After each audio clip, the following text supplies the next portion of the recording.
edition of Why Wasn't It Better? I'm your host, Patrick Darms. Anton Pras Desu. And we have Tyler Van Fossen returning to the podcast. Glad to be here for another classic movie. This is absolutely a classic to the three of us. Yeah, I gave a very bad Japanese translation for my name for my intro, just in honor of that. Out of respect to my own ego, I'm not going to attempt any Japanese during You'll the be like Sean Connery the whole movie and respond to everything in phonetic Japanese. Don't you fuck with me. Or even Wesley Snipes. Yeah, he didn't do a bad job. To the listeners, this is going to be the second of our unofficial anniversary series in the third season of Why Wasn't It Better? We began last week with the 20th anniversary of The League of Extraordinary Gentlemen, which also starred Sir Sean Connery, and we felt why not continue with another Connery film. It's the 30th anniversary of Rising Sun. But before we get into that, Anton, a little bit of admin. We sort of occasionally mention sports on this podcast. We now have our World Series matchup confirmed. The American League champion Texas Rangers will be facing the National League champion Arizona Diamondbacks. By the time you hear this recording, the series will be over, but we wanted to mention it anyway. Okay, well, everyone knows how good I am with bold predictions from the past. Pat, do you have any predictions for the series? Rangers, I guess, in 6. I got that. I'll also take that. Rangers in 6. I love Bruce Bochy, all-time Giant great. Yeah, he's your boy. Yeah, that's our guy. We actually just got our new skipper the other day, signed with the team, former catcher Bob Melvin. So we'll see how that goes. But hey, Bruce Bochy is in the show, and I really don't like the Diamondbacks. So let's see how it goes. I don't either. I know Tyler doesn't. Sorry about your Phillies, Tyler. They choked that away. We're still in mourning over here. We won't talk about it. That's okay. Also, I wanted to give a shout out to Sir Michael Caine, who recently retired from acting. He was a lifelong friend of Sean Connery's, and I like Michael. I think we all like Michael Caine. Yeah, I mean, legendary. So definitely shouts out and respect to Sir Michael Caine. I would have totally had a drink with Michael Caine and Sean Connery. Man, wouldn't that have been great? Just imagine hanging out with those two. I feel like if you didn't know Connery, he'd be a tough hang, but he'd be really cool once you got to know him. I feel like he would be pretty, he would just be fun. Just I think he could be. Brave and also strongly opinionated about everything. Definitely. I'd have to imagine someone like him doesn't have a whole lot of patience. No. Our League of Extraordinary Gentlemen episode last week, I dug up the real reason why he retired from acting. It was not because of League of Extraordinary Gentlemen specifically. It was because of something else. It's really funny, but I'll keep you in suspense for now. And as always, if to our listeners, if you like what you hear and you haven't already made it official, please give us a follow wherever you get your podcasts. We surely do appreciate it. And with that being said, Anton, let's dig in. Yeah, let's do it. Rising Sun, 30th anniversary, when a prostitute is found dead in a Los Angeles skyscraper occupied by a large Japanese corporation, detectives John Connor and Webb Smith are called in to investigate. Although Connor has previous experience working in Japan, cultural differences make their progress difficult until a security disc showing the murder turns up. Close scrutiny proves the disc has been doctored, and the detectives realize they are dealing with a cover-up as well. Rising Sun was released on July 30th, 1993 by 20th Century Fox. It was directed by Philip Kaufman. The screenplay was written by Michael Crichton, Michael Bax, and Philip Kaufman, based on the novel by Michael Crichton. And the film stars Sean Connery, Wesley Snipes, Harvey Keitel, Kari Hiroyuka Tagawa, Tia Carrera, Kevin Anderson, Stan Iggy, Mako, and Ray Wise. A budget of $35 million, that's the equivalent of $74 million adjusted for inflation, and a box office return of $107 million, that is $226 million adjusted for inflation. So normally I start with asking our guest why they chose to appear on this episode, and I will, but I would like to intro this because this is one of my all-time favorite guilty pleasure movies. And because it was the anniversary, I thought it would be just a great opportunity to cover it. This is the second 1993 adaptation of a best-selling novel written by a popular author we're covering on this podcast. Last season, we covered The Pelican Brief by John Grisham, and this is also the second and far less famous of the two Michael Crichton adaptations from 1993, the other, of course, being Jurassic Park, one of the biggest movies of all time. I love a good murder mystery, and I think this movie's quite flawed, but I really do love this film. I have long, fond memories of watching this pretty much over my whole life. Sean Connery and Wesley Snipes are two of my all-time favorite actors, and it's such a delight to see them at the top of their game. So with that being said, Tyler, why did you want to appear on this episode? So I am a lifelong Crichton fan. I read Jurassic Park when I was in sixth grade, and then wanted to continue reading Michael Crichton books. I think this is probably the second or third one I read. I read this in probably seventh grade, somewhere along there. But like reading what I would consider very adult material with yakuza, prostitutes, murder, the whole nine. It was just such a weird book for me to read, but I've really enjoyed it. I did not know there was a movie. 1993, I was 4, so I probably wouldn't have watched this that early, but I probably was in high school, probably in sophomore or junior year of high school when I found out there was a movie. Knew I had read this book in the past and wanted to obviously watch it. Thinking back on it now, the casting of Connery makes perfect sense. I almost feel like I saw Connery in my head as I was reading this book. I don't think that I would have ever seen Wesley Snipes as the other character here, but it makes sense after seeing the movie. But the movie is so crazy and over the top, and I don't want to say it's campy, but it is a very much a 90s movie. But it's hard to not enjoy it. It's just, again, like the plot moves so quickly. It's like ABC and you're done. There's no fluff. There's no weird stuff. The simple mystery of a prostitute was murdered, who did the murder, with the layered on Japanese weirdness and complexity, I thought was cool. This was also like an odd introduction to Japanese culture for me as a child. Reading Jurassic Park and knowing the research and the background that Crichton put into building that book, and then him using that same kind of investigative ambition to pull all this Japanese culture stuff. Now, I don't know how real this is with Japanese culture, but for him to dive into that and put all this into a book was eye-opening for me as a kid, and seeing it in the movie, I think, was even cooler. But again, it is just a pretty out there movie with a lot of crazy set pieces, with a bunch of weird karate fights that don't make much sense. There's a samurai sword in there at one point. It hits all the high notes with explosions, cars, fun stuff for me. So yeah. It's basically a Sherlock Holmes mystery, right? When you really think about it. I always found the premise unique. To me, it's more than just a compelling murder mystery, because I've never really seen a murder mystery quite like this with the setting.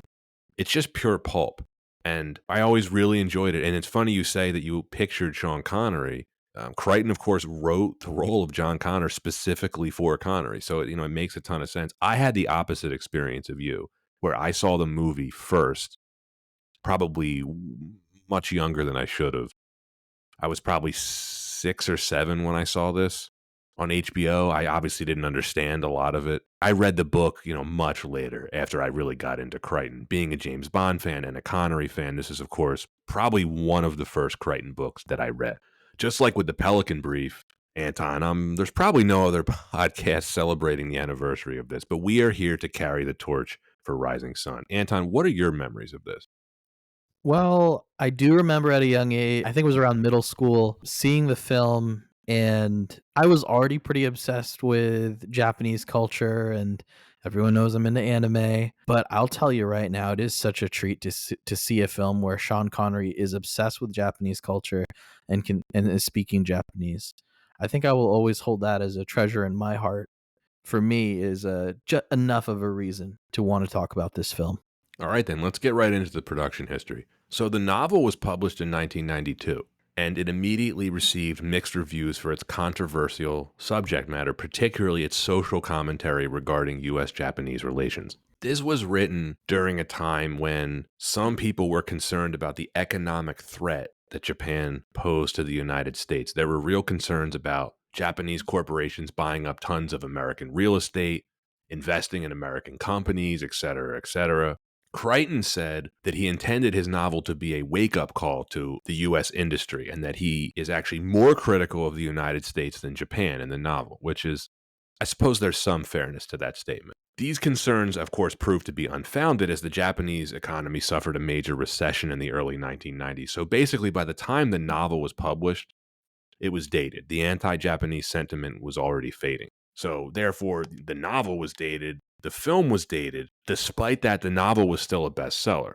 And at the same time, Jurassic Park, the film, was well into production. It was receiving a lot of hype already. So eager to get on board the Crichton train, 20th Century Fox paid Crichton $1 million for the filming rights to his novel, and they also hired him to write the screenplay alongside a gentleman named Michael Bax. After Philip Kaufman came on board as director, he began his own work on the screenplay, while at the same time he asked Crichton for no less than 5 separate rewrites. Now, this greatly annoyed Crichton, who actually would end up not being on speaking terms with the filmmaker. A bit of trivia on Philip Kaufman. He's probably a name that most people won't recognize these days, but during this time, he was a fairly big name in Hollywood. Probably his biggest claim to fame might be actually his most unknown. He has a story credit on Raiders of the Lost Ark. He actually came up with the idea to use the Ark of the Covenant. So he's co-credited with George Lucas as a character creator on all of the subsequent Indiana Jones movies. Pretty interesting. He's also known for directing The Right Stuff, is probably his best known film, and then the 1978 remake Invasion of the Body Snatchers. But back to Rising Sun, at one point, David Mamet worked on a draft. He didn't get a credit. Now, Crichton, who had been good friends with Sean Connery for years already, I mentioned this previously, he had written the character of John Connor specifically for Connery. So pretty cool.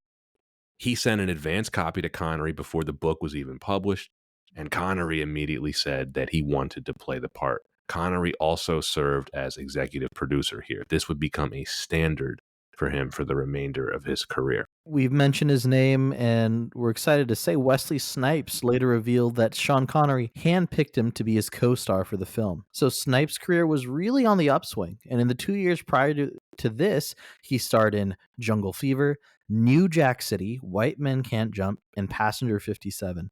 1993, he's in this film and Demolition Man, so one of the rising stars.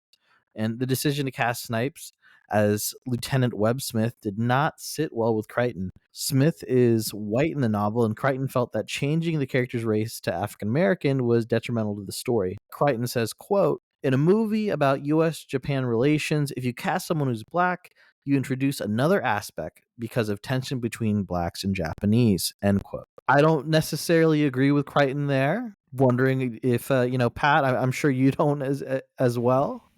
No, I don't. Now, Tyler, I know what you meant earlier when you said if you read the book first, you probably don't picture Wesley Snipes in the role of Smith. But I think it's a great casting decision. I think he's great in this role. I don't feel that it's detrimental to whatever Crichton is talking about at all. I hate to say it, but even in that quote from Crichton, you can kind of get a feel.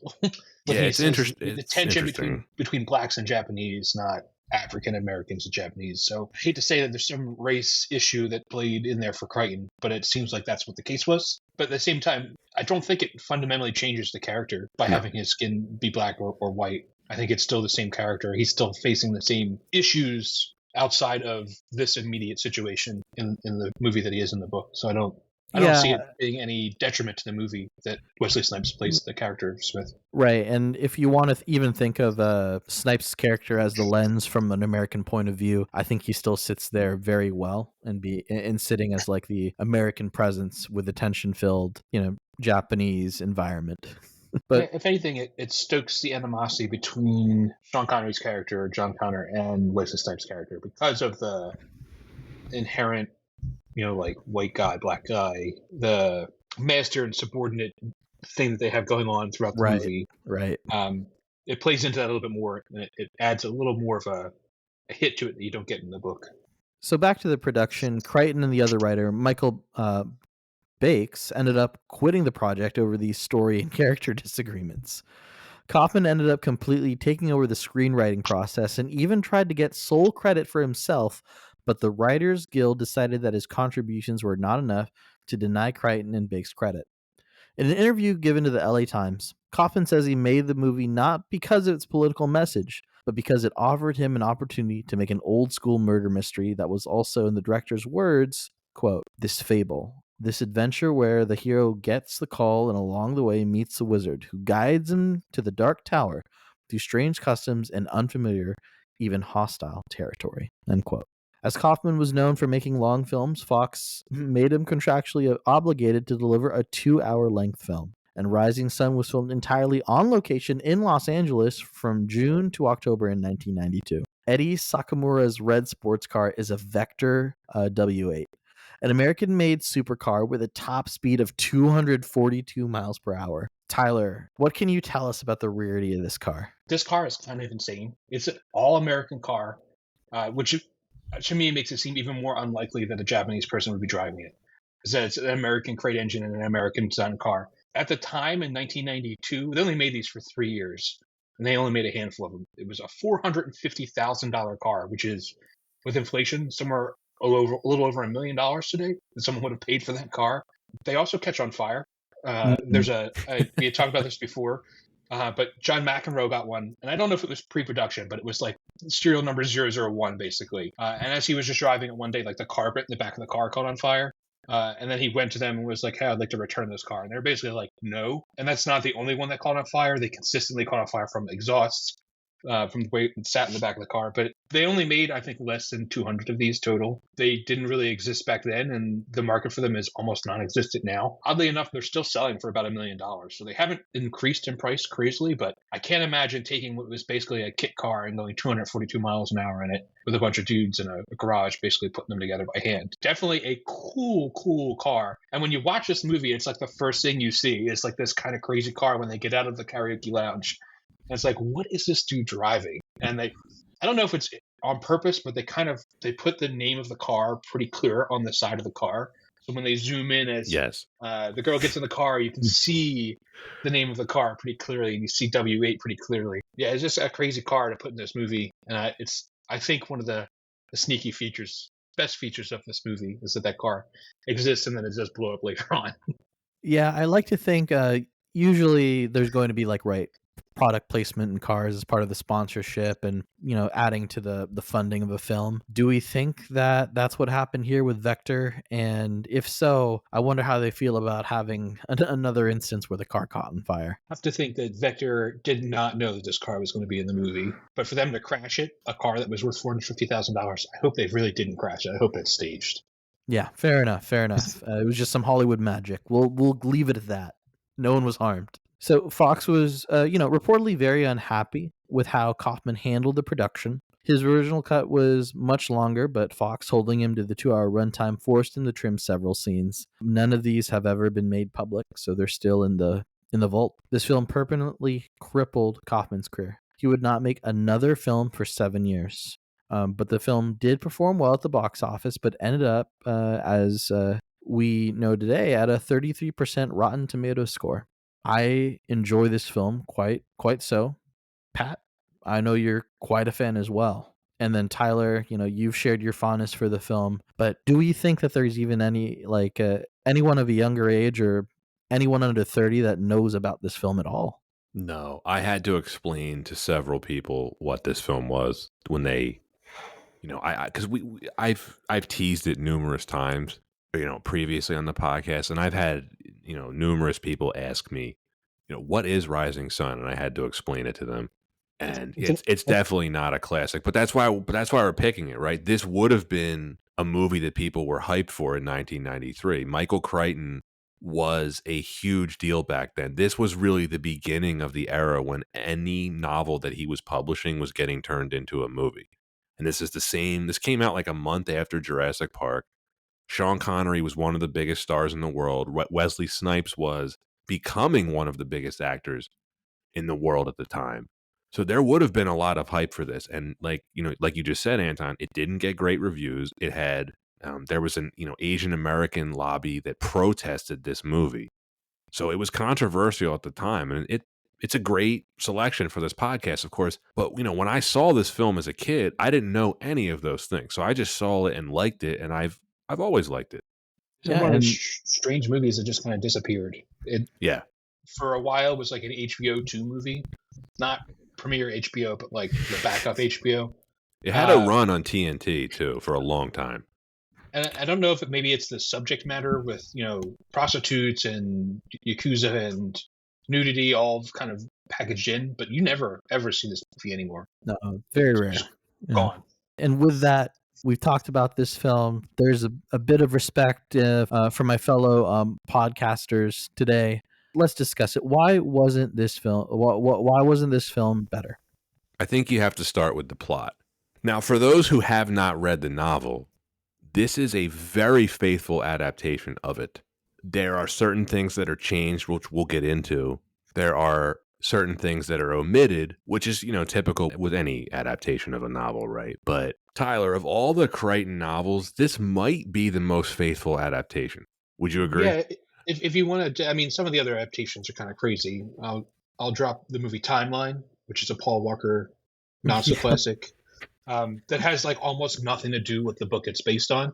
Right. Like the general idea is there, but nothing else. Jurassic Park is totally different than the book. This is beat for beat almost exactly alike. That's going back to the intro. It's kind of crazy that someone else would demand sole screenwriting credit for this when he basically copied and pasted 94% of the book.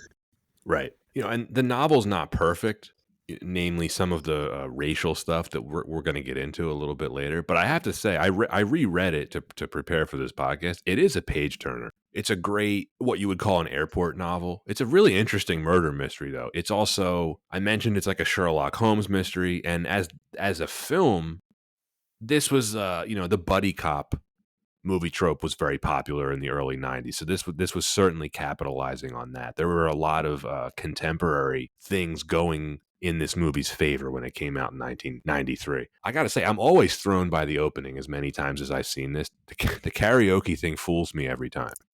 What was it? Was the dog walking out with a hand in its mouth, or? Yes. Yeah, now, probably the plot itself, it unfolds in a pretty unconventional manner. So it begins with Wesley Snipes' character, Webb Smith.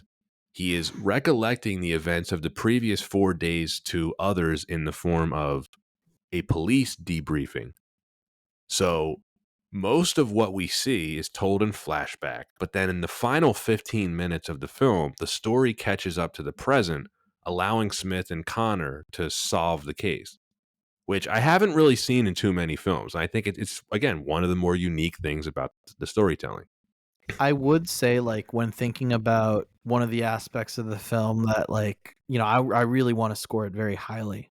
But I think, like, the plot itself is a bit more complex and, like, definitely requires a bit more analysis or maybe another rewatch to fully get. I don't know if that's necessarily a negative, but definitely something maybe that for a wider audience was harder to digest. And even then, you have a very unconventional way of telling the story, which again is great, but probably harder for audiences in the early 90s to just really eat popcorn and watch.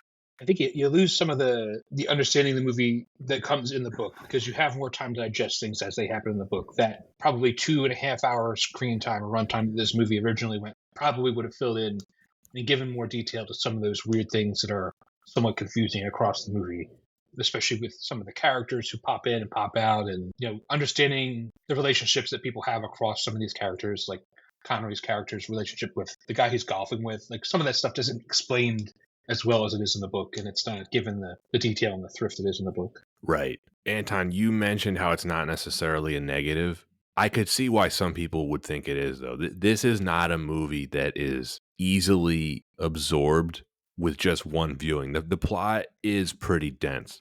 It's one of those times where they made every effort to make it as faithful to the novel as possible, and it is not the easiest plot to digest. I don't really think there are many plot holes in it. Everything is pretty logical, and on subsequent rewatches, a lot of the stuff does hold up, and a lot of the questions that you may ask do get answered. But if you're just going to watch this once, I could see why it rubbed a lot of people the wrong way. Like, I do understand the criticism of the complexity of the plot. I think it's fair. I mean, we're going to touch on more of it, but it is fair to say it's a rather complex plot in that there's a lot of different angles, a lot of reveals, a lot is mysterious. There's a lot of great aspects of telling, or showing, not necessarily telling, which I think is great for a film. But I think maybe why it's not as well received because it really does require more thorough analysis to digest. Yeah, there's there's the Yakuza angle, in this film, like the Yakuza plays a part in the plot, but they're not a huge part of it. And then there's like the Karetsu thing with the competing cartels. Some of it's more clear than others. Like Tanaka, the security guy who gets killed crashing Eddie's Vector car. Like, what is his role in the conspiracy exactly? They do answer it, but again, if you watch the movie once, you're like, wait, who was that guy? But why? What is Steve Buscemi's character doing? Is he's the Weasel, right? But He is. But what's the point of his character? It's almost like they wanted to include him from the novel, but it makes you wonder, should he even have been in the film? Debatable.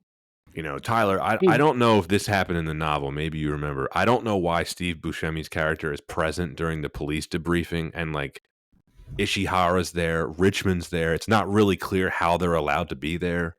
I'm assuming that in 1993, Steve Buscemi wasn't as known a quantity as he is today, because he was an unknown. Yeah, it's kind of distracting to see him in the movie and pop up in that. He's in the movie for like 3 minutes.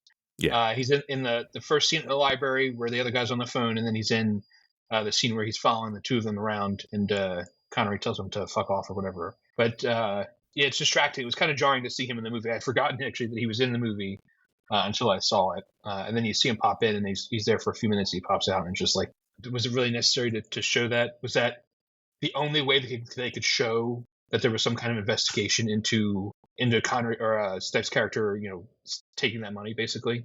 I don't know. And again, that whole subplot is kind of strange to jam in there. Yeah, it is. It is a great bit of acting, though, when Wesley Snipes threatens to pimp slap Sean Connery up and down the street. I did like that bit. Senpai, apple pie, whatever. So we mentioned there's been a few. It's a faithful adaptation of the novel, but there's a few changes. The biggest one is that Philip Kaufman changed the killer's identity from Japanese to white. In the book, the killer is Ishihara, although his name is actually Ishiguro in the book. For whatever reason, they changed that as well. Weird. Ishihara actually being the killer makes a whole lot more sense than Bob Richmond. Was it pretty? And it was very clear, that he was the killer. There was no question about it. Correct. Yeah, he gets exposed on the video as the killer, and then he ends up committing suicide by jumping off the balcony of the skyscraper. Yeah, I mean, that's a bit more of a clear ending, but we didn't get that, did we? It certainly makes more sense because we'll get to Bob Richmond a little bit later. He's the character played by Kevin Anderson. And I don't know the name of the actor that played his hair, but it deserves its own credit. Speaking to this major change, in an interview with the LA Times, Philip Kaufman explained the change by saying, quote, "It wasn't in the cards for a Japanese businessman to behave in this manner," end quote, which is a strange thing to say. Also from the same article, Kaufman was softening the political edge of Crichton's novel partly because of external pressure, most of it coming from Japanese Americans who believed the source material was racist and that the film could incite anti-Asian fervor. But Kaufman says the changes he made, along with everything else about the film, emerged solely from his own subjective interpretation of the novel. I have to say, regardless of the reason, making Richmond the killer does feel like a little bit of a cop-out. If you watch this movie and you pay attention to the plot, Ishihara is a far more logical choice to be the killer. But I mean, we talked about this, before the recording, and I actually do think that the way that they ended up writing it in the film, that it's a bit more of an open question, ends up being a bit more, I don't know, provocative, and actually even adds more to the mystique of, I mean, they've already played around with how the Japanese do business in the film and trying to convey that. Adding that extra element of mystery is kind of a fun way to interpret that ending. It was fun in a way, and I know what you mean. Because as Tia Carrera's character Jingo points out to Wesley Snipes, there's no physical evidence actually confirming Richmond as the killer. He wisely avoids all the video cameras that are on the the floor of Nakamoto's boardroom. So he theoretically could have done nothing and gotten away with it, but he chose to run like a dumbass, and he ends up getting killed for it. Oh, by the way, real quick, how many times did you confuse Nakamoto with Nakatomi from Die Hard? A ton. Yeah. I mean, that wasn't the only one that threw me off. The fact that his name was John Connor was a little bit jarring. Well, you have to understand, Nathan, this is before the rise of the machines and before he leads the human resistance. That's This is right. all before that, so it actually Right, I makes total forgot. sense. It's in the same timeline. I forgot about that. My bad, Yeah, guys. how could you possibly confuse the two? John Connor thing, it's crazy to me because it literally just is Sean Connery, just Yeah. with like one less letter. Not super inventive for Michael Crichton, who's usually a pretty imaginative guy. I'm kind of kicking myself now for not doing this research, but how many other times have we seen this example where an author writes a character specifically for an actor that actually ends up playing them in the movie adaptation? It's got to be pretty uncommon, right? I can't imagine there are a whole lot of writers who write a book and have the movie rights secured while they're writing the book. So True. Yeah, Crichton had some pretty serious cachet back then. Do either of you know how he became friends with Connery? I I don't. don't know. Let's give the audience a treat. So it's probably long forgotten now, but Crichton actually directed several films. He directed the original Westworld film, which was an adaptation of his own novel. One of his earlier books is the Great Train Robbery. He directed the film adaptation of his own book, and Connery starred in that film. I think that came out in 1979. That's how he got to know Connery. So pretty cool. No, that is awesome. It was a very strong, like in terms of like characters that go down in history, especially in like mystery or like pulp, like such a strong character. And I think like that lends itself to also Crichton having a very strong vision in his head of our very own Sean Connery in the role. Indeed. Back to Rising Sun and Ishihara being the killer in the novel, but he's not the killer here. And one of the questions that I've seen poised towards this film is why isn't Ishihara at least hit with an obstruction charge? He gives the investigators the falsified evidence. You could argue he's guilty of conspiracy to commit murder of Cheryl Lynn Austin, the call girl that is murdered in the boardroom, right? But Right. the answer to this is pretty clear, right? And they kind of say it.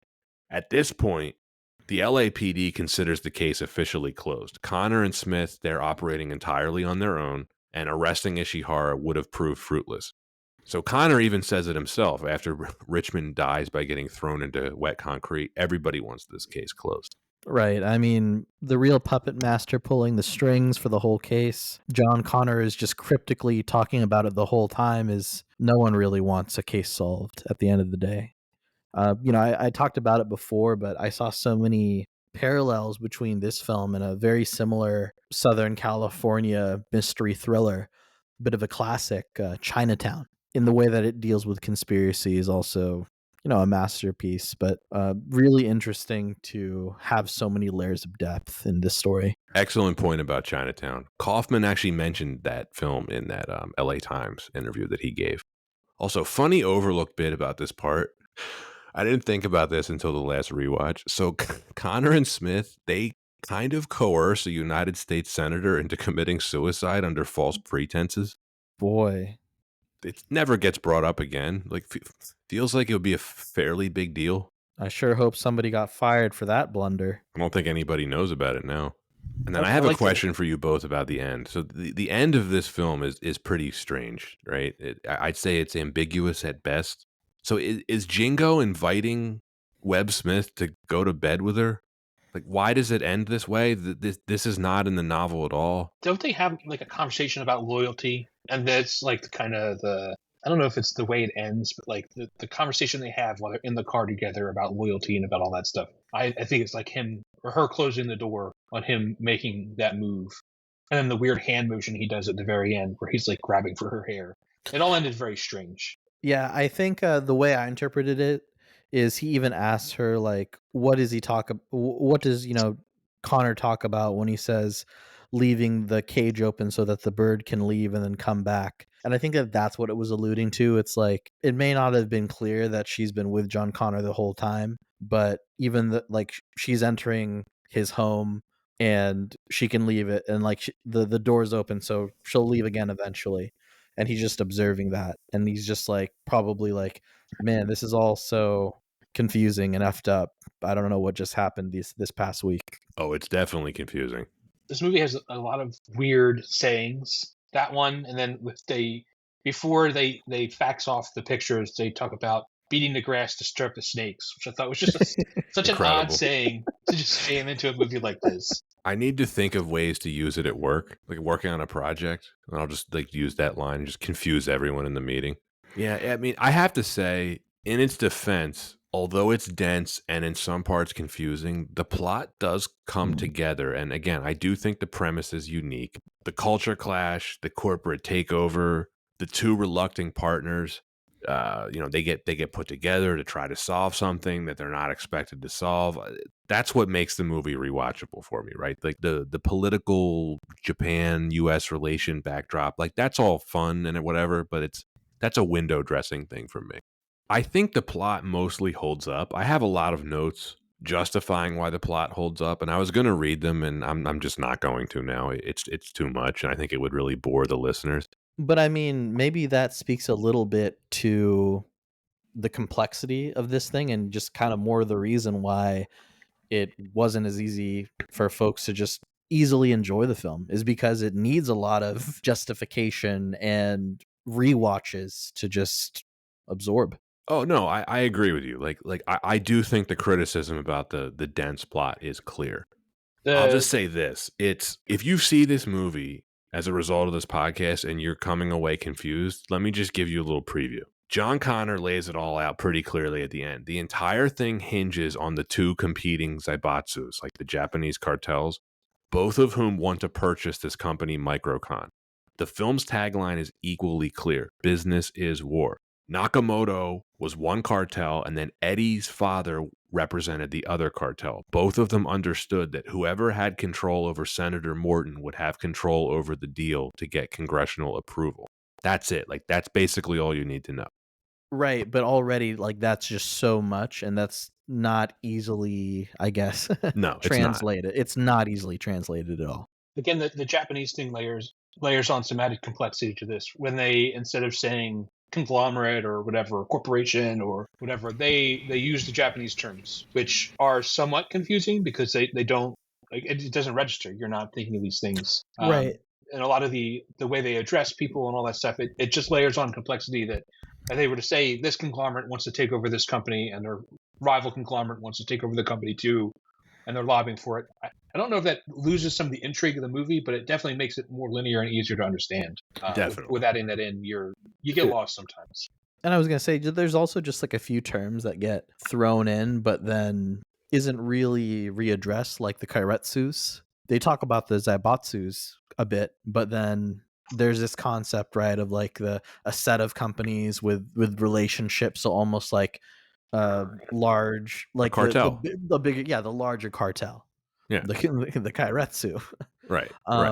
But again, it's just one of those things where it's a lot to track. I have two questions about the plot. I think they're the only two plot holes, and I've really overanalyzed this, probably in an unhealthy way. So the number one is, so in the very beginning of the film, after we see Eddie and Cheryl and his gang, and they're leaving the karaoke bar, right? It cuts to the Nakamoto boardroom, where they're apparently negotiating with the two Microcon executives for whatever reason at 6:38 a.m., right? And so we see Senator Morton on TV talking about how he's not going to approve the deal, right? And the two Microcon executives like high-five each other. It's like, if they don't want to sell the company, why are they there? That's never really made clear. Like, you either want to sell your company or you don't. I think they make it clear at other points in the movie that they don't have a choice, that they are going to be bought no matter what, and it's just a matter of what company is going to do it.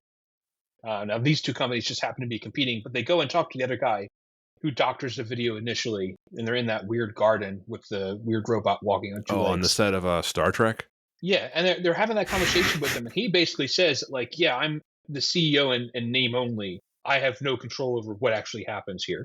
And it seems to be it's a similar situation where these people don't have the option to remain in control of their own company. They are going to be bought, and that is the way it is. But they don't have to sell it. I don't think they have a choice. I don't think they had. Yeah, that was the point. It's a fiduciary thing where I guess your shareholders, you have a fiduciary responsibility to extract the most value from your company. I guess that's just what it is. My other question is this. So Eddie takes the original disc, right? That's like his power play, right? That's what makes him the wild card, right? He takes the original disc before they can doctor it, right? if he takes the original disc, how does Ishihara get the disc copied and doctored? I don't think there's an answer to that one. They have Right? those guys reconstructing all that stuff. But they You would know, need the original disc to do it, right? And Eddie had it.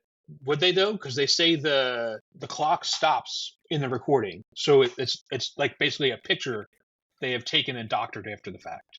So they Well, couldn't they have just put the physical body in there? They show it, like in the demo when they swap Connery and Wesley Snipes' heads at a different point in the movie. But it seems like that they don't need it. They just need to be able to substitute someone's body in there. It doesn't actually matter if it's But the real thing. original disc is what recorded the murder, or at least what they thought to be the murder.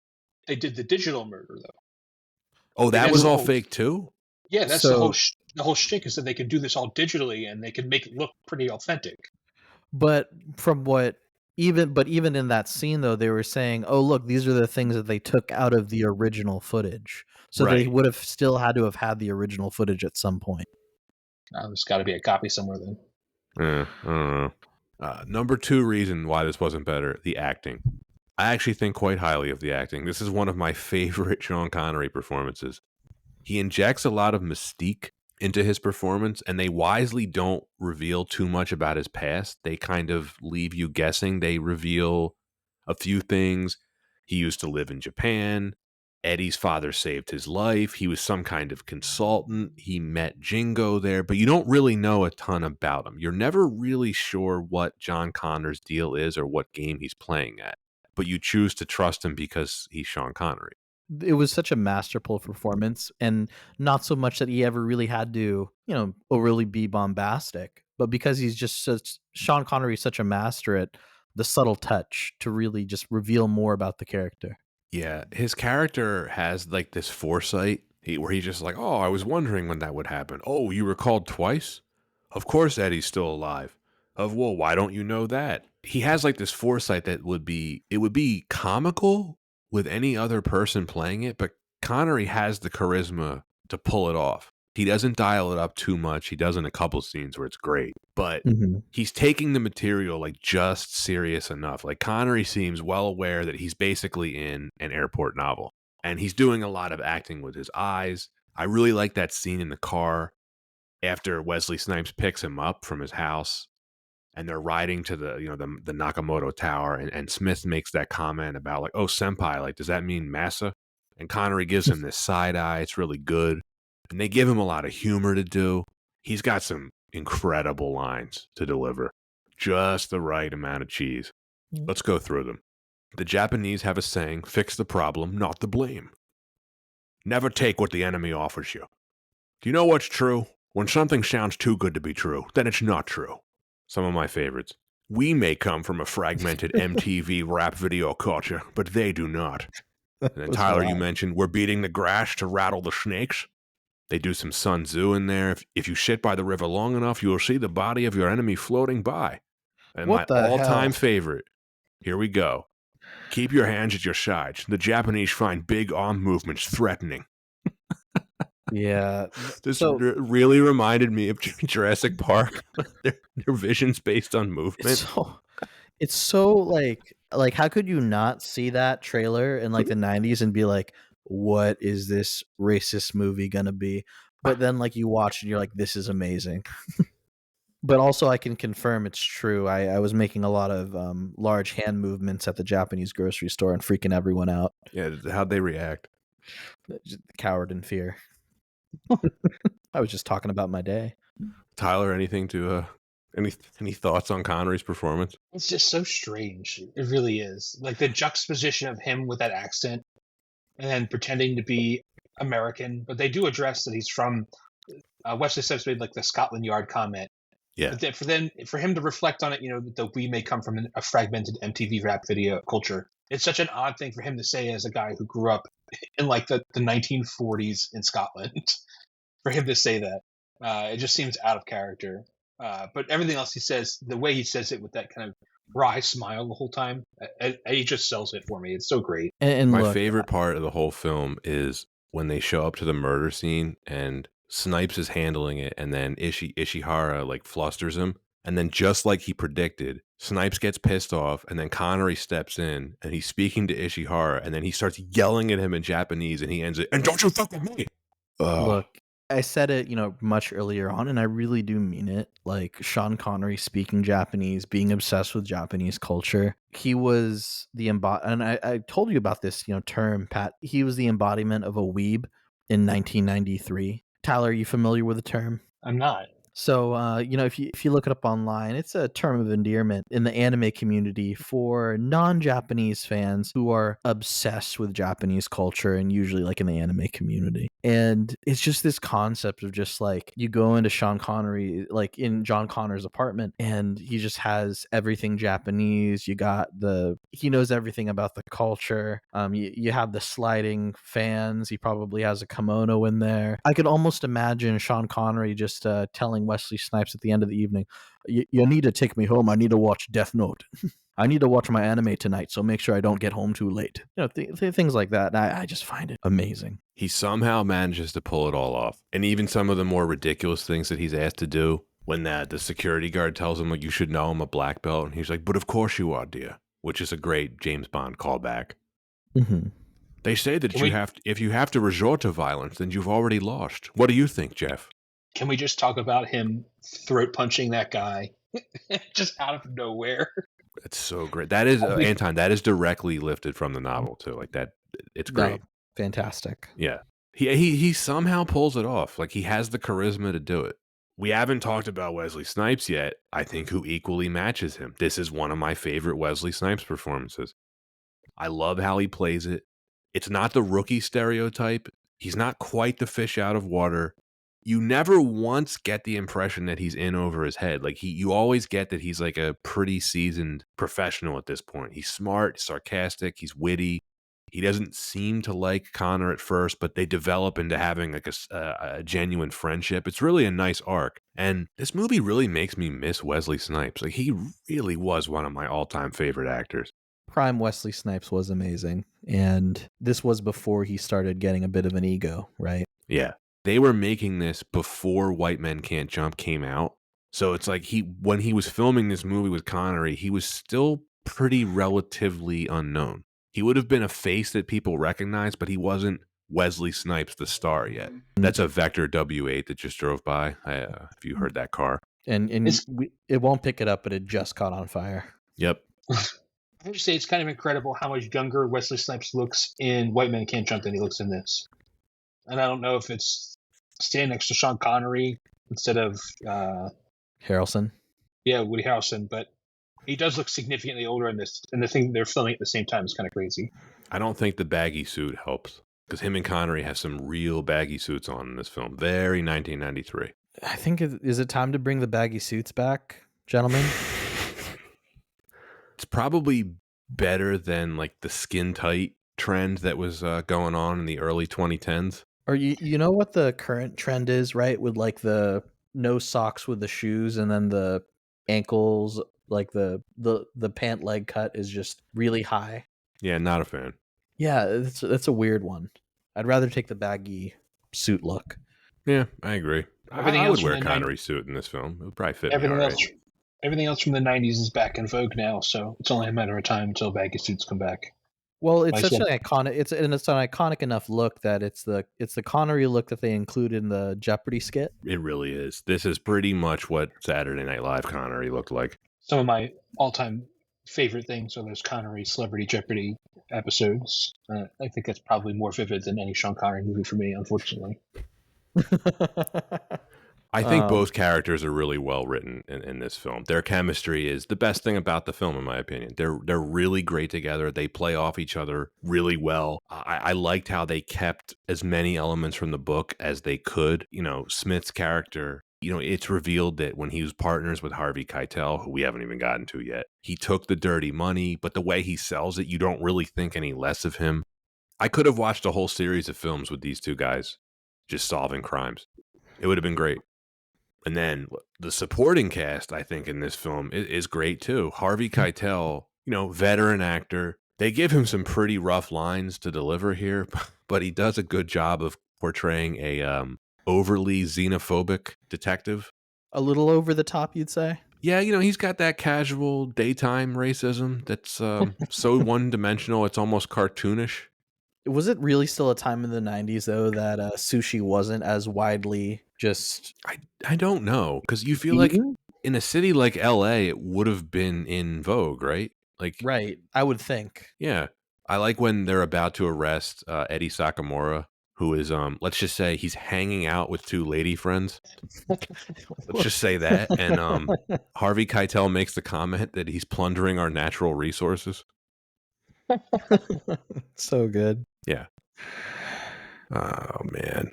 And then this is like, I just forgot about this part. The scene where Connor is hiding in the back of Harvey Keitel's car like Michael Myers.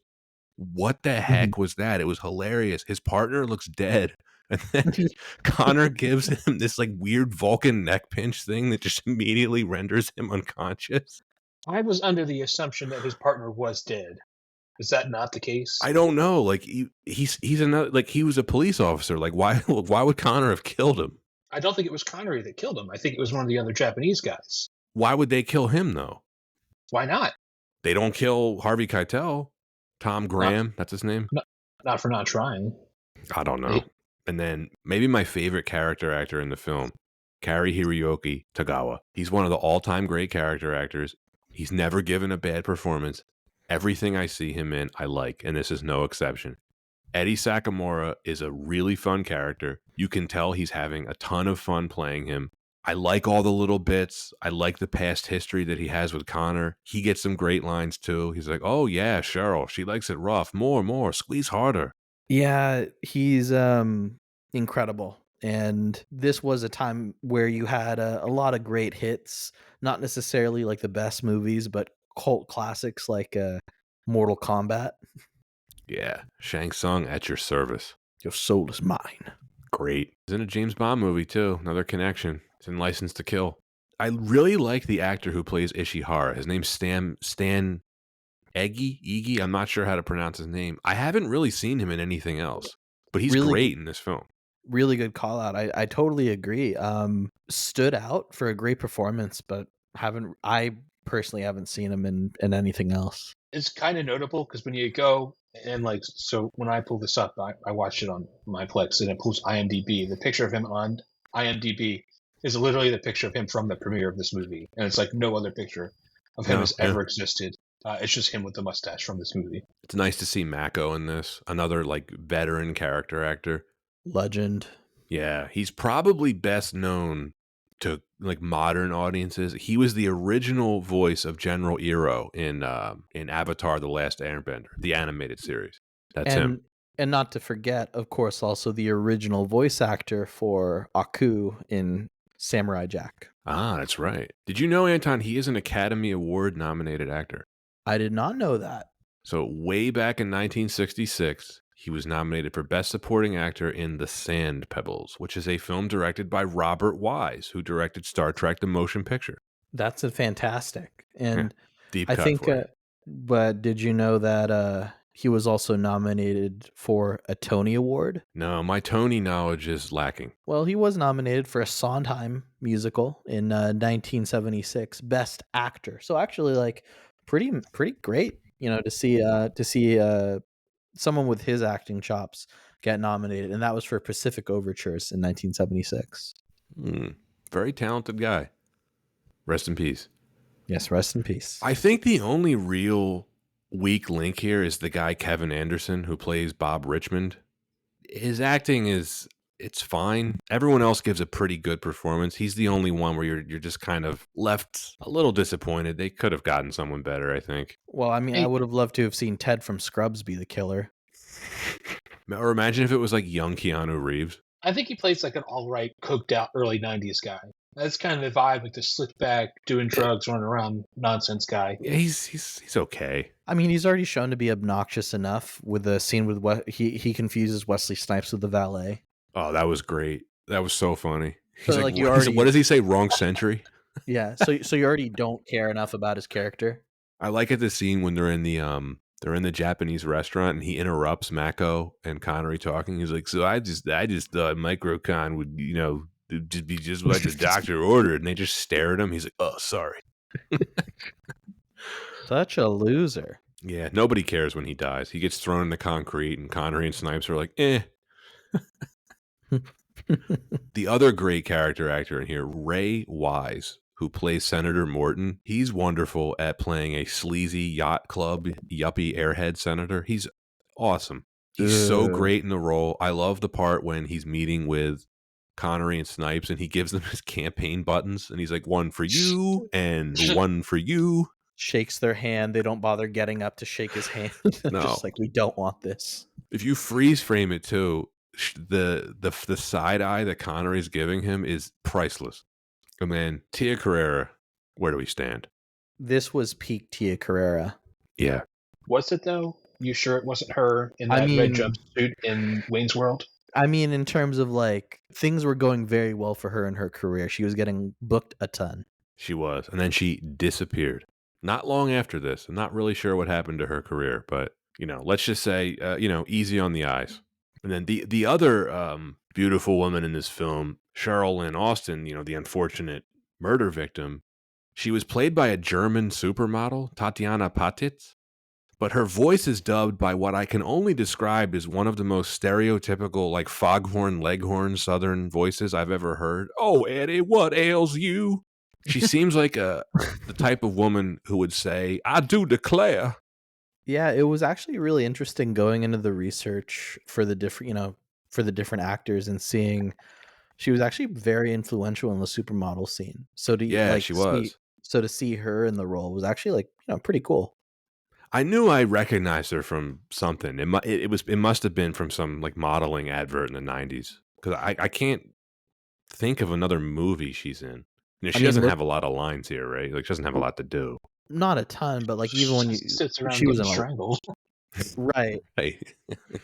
She did great. She really acted well. Look, we need you to play a corpse. How good are you at acting dead? Stares, pretty good. Stares blankly.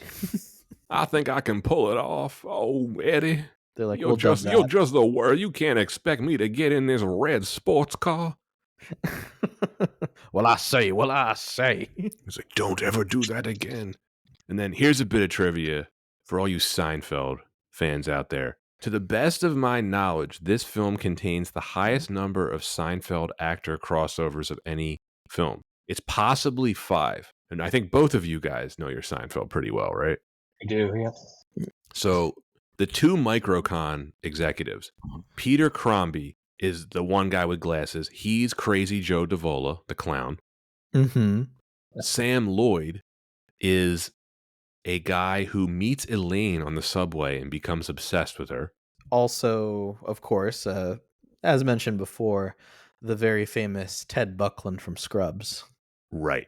The big one here, Daniel Von Bargen. He plays the police captain who leads the debriefing of Wesley Snipes' character. He is best known for playing George Costanza's boss, Kruger, in the Festivus episode.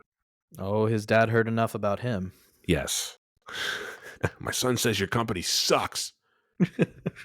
He's also in Super Troopers. He's like the local police chief. Pretty funny.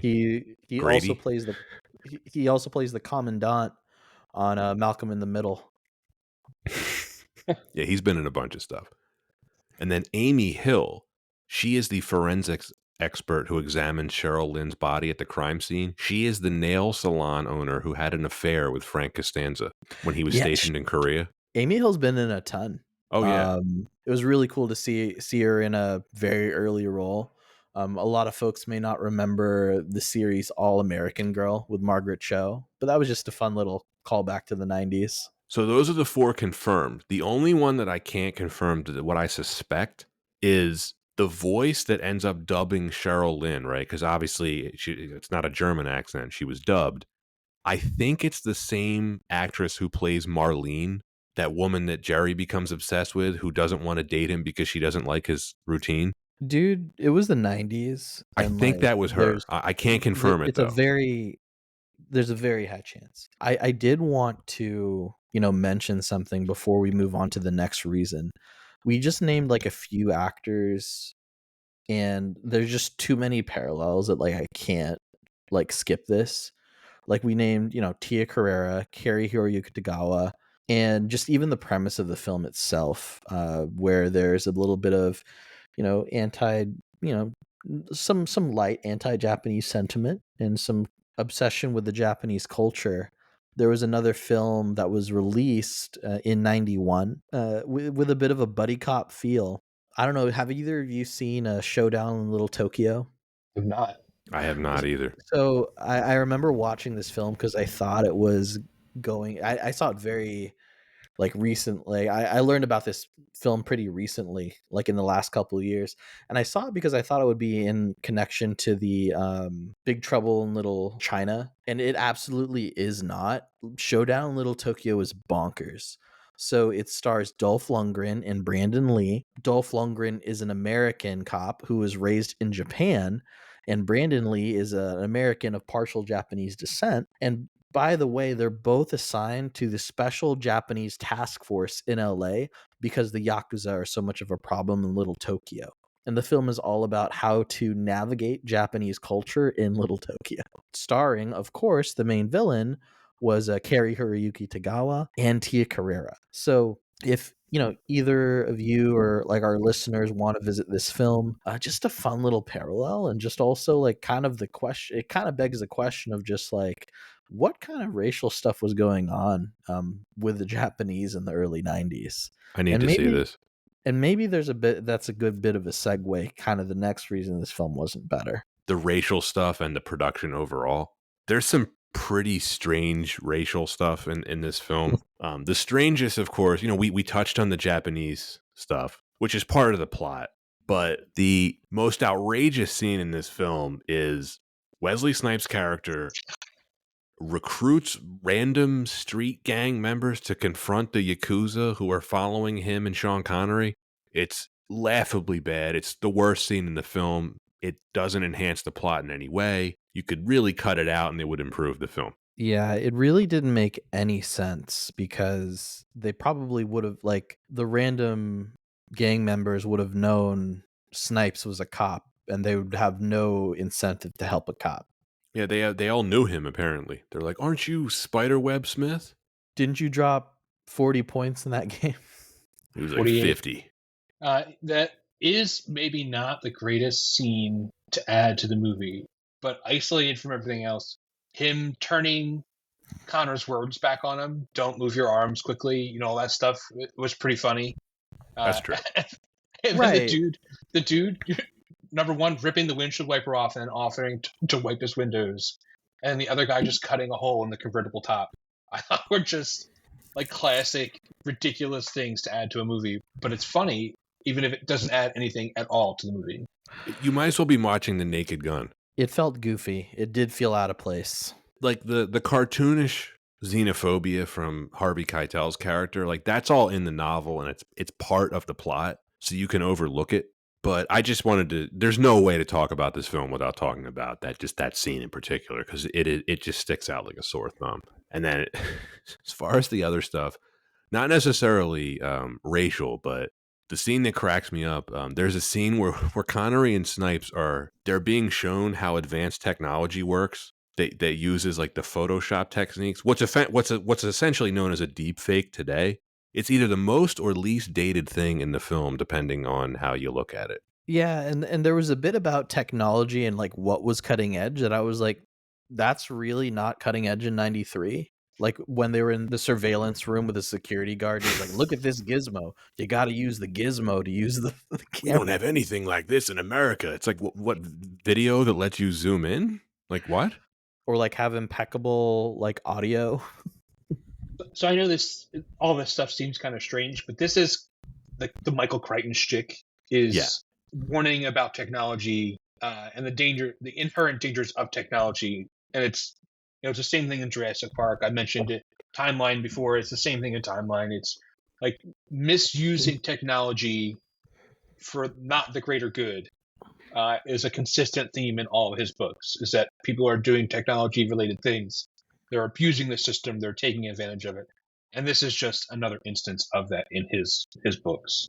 And this was also the era, too. They don't really do this in films anymore, but this was the long recurring trope of man, the Japanese have stuff that we couldn't even imagine. And the production itself, I thought Philip Kaufman directed this pretty well, but there are a couple strange editing decisions that really stuck out to me on the last rewatch.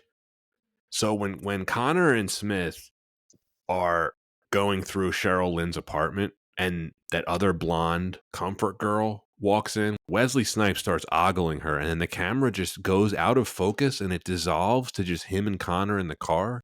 It's filmed like some kind of David Lynch movie, and I'm not really sure why it's in the film. It really stood out to me. I kind of took that as that was right after Wesley Snipes did the cocaine he found in the apartment. Did the cocaine in quotations. He sampled the cocaine. I took it as like him blurring the line between real and not, or something like that. But it was I kind of understood it as just like an easy way to transition out of that scene. But yeah, I can understand how it's strange, and it is an odd cut from one place to the other in that movie. By the way, John Connor is the one that shoots him in the back, right? Like, that's pretty clear. So it did take me reading some analysis and then thinking about the scene a bit more. And you interpret it right, is that Connor was protecting Snipes by shooting him, knowing that he had the bulletproof vest on. Yeah. I understood it as Connor handing him that bulletproof vest was included to directly remind you later on, or to tell you that he was definitely the one that shot him. Yeah, there's nothing else that makes sense, right? It couldn't have been any of the Yakuza / Japanese security people who apparently were armed with samurai swords that they used to kill Eddie Sakamura, which is one of the stranger scenes in the film where he just like confronts them and tries to fight them all and then dies. He almost did beat them all, and then suddenly there's a glimmering sword that was not seen previously. And I thought that was pretty strange. Yeah. The cinematography I found kind of boring. It's almost filmed like a TV movie, and it really surprised me because the director of photography is a guy named Michael Chapman, and he shot a lot of stuff, including another film from the same year, The Fugitive, which is really well filmed, and he even got an Oscar nomination for it. He also shot stuff like Taxi Driver, Raging Bull, Ghostbusters 2, Space Jam, so pretty high-profile stuff. But I don't know, the cinematography is pretty boring. Yeah, flat's probably the best way to put it. Nothing very gorgeous about much of the scenes, just very kind of on the nose, like this is what's happening. Yeah, it's fine. I don't know. Is it supposed to show the uglier side of LA in the early 90s? Is it not bright and colorful because they don't want it to be bright and colorful?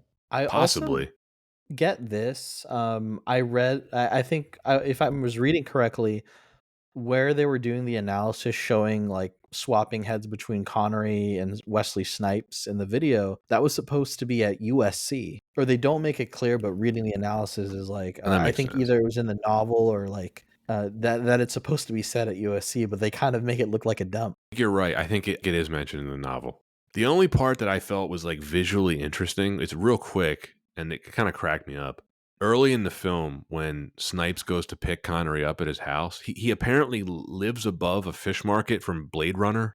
There's just a guy chopping up tuna, and there's like purple light. It's really strange. But the other part of the production I really enjoyed, the score by Toru Takamitsu. Really effective. I really enjoy it. Very atmospheric. It's not too heavy on the Japanese influences. I really enjoyed it. It's subtle. It doesn't get in the way of the movie. Well, that's all I have for the reasons. Do either of you have anything to add before we wrap this up? We talked about the plot, the acting, the racial stuff, some of the thoughts on the production. What do we think? Oh man, I mean, I think we're ready to jump into whether or not we liked it. I'd like to go first, even though Tyler, you're the guest, if you don't mind. I don't want anyone else's opinion of this to influence mine. Fair enough. I've mentioned this several times already. I like this film quite a bit. I understand it has flaws, but this is a movie I have rewatched a lot, and I never tire of rewatching it. There's some weird racial stuff. There's some weird editing choices. I think the criticism about the plot being dense is certainly fair, but to me, it's one of my favorite guilty pleasure movies. The two leads are so compelling and have such great chemistry together that I'm willing to overlook some of the plot flaws. Connery and Snipes are phenomenal on screen together. It's the film's biggest strength, and Philip Kaufman knew where his bread was buttered because he gives us a lot of scenes of these two actors together. And if you're going to watch this movie for one reason, it's that. You get to see these two superstars working together with great chemistry, playing off each other. I could have watched a whole series of movies where John Connor and Webb Smith solve crimes. A Sherlock Holmes style miniseries would have been amazing. And I do think the actual murder mystery itself is compelling. The murder and everything surrounding it, I think it's a pretty unique premise, even with all the heavy-handed Japanese stuff that Crichton was trying to shove down our throats. I always found this film underrated. The Rotten Tomatoes score is just bizarre to me. And I really hope that this episode brings some positive light for our listeners. If you ever see this available on Netflix or anywhere else, give it a try. It's a movie I really recommend. It's a little bit dated in some ways, but it's one of my favorite movies that we're probably ever going to cover on this podcast. I give it a B+. I think it's a very rewatchable movie. That's Tyler, it. would you like to go next? Yeah, I'll take a stab at this. This movie for me is the definition of a B movie. It is, I think, campy. I think it feels like a movie straight out of the 80s with like the ABC linear plot, of course, with the Japanese stuff thrown in to mess with your head a little bit. Again, because I read the book first, and because it took me probably 5 or 6 years between reading the book and learning that there was a movie of the book or a movie adaptation of the book, it holds a special place for me. I can watch this. That being said, I have not watched this movie in probably close to a decade. If it hadn't been for us having this podcast today, I probably would have blissfully gone on and not watched it anytime in the near future either. Again, having two big names, Snipes and Connery, it should immediately drag any listener in. It should immediately give you some idea of what's going to happen. Is that it's a Sean Connery movie, and you're going to get Sean Connery acting, and Wesley Snipes is in it as Wesley Snipes. It's not really acting either way. But yeah, I would totally watch this movie again. I would watch it on repeat if I had to.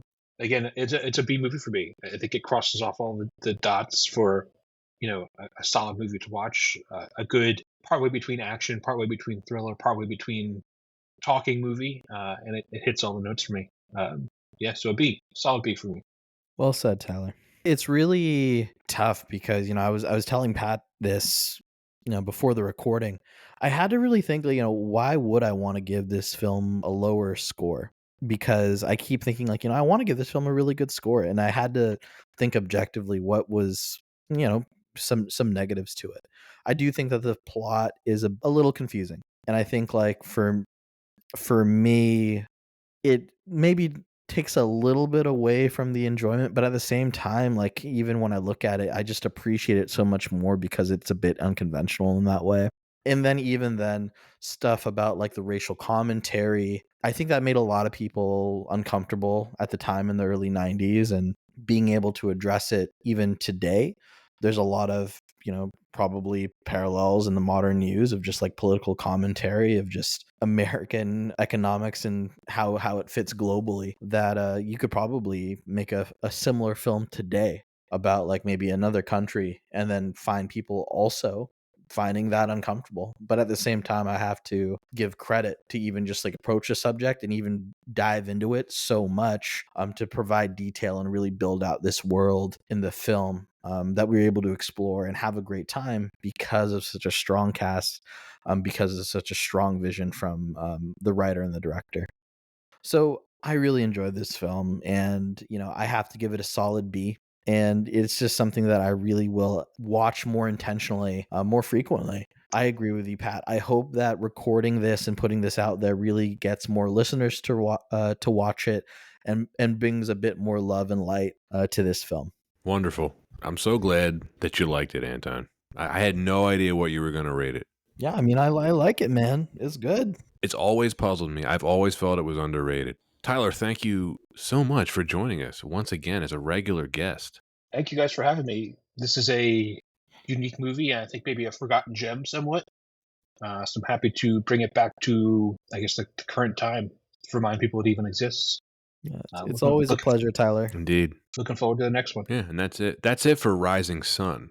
Anton, I believe the next film we're going to cover is another anniversary series.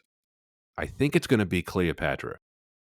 It's a huge film, and wow, what a film to talk about. Yeah, it's the 60th anniversary.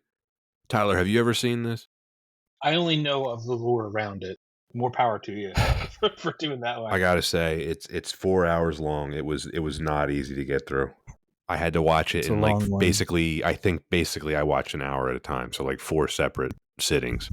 Not necessarily a bad movie, but 4 hours is just it's obnoxious. Well, listeners, get excited for that. And like you said, Pat, again, thank you, Tyler, for being on the episode. And we can't wait to record again soon. Indeed. Yeah. Excited. And we will see you next time on Why Wasn't It Better? Take care.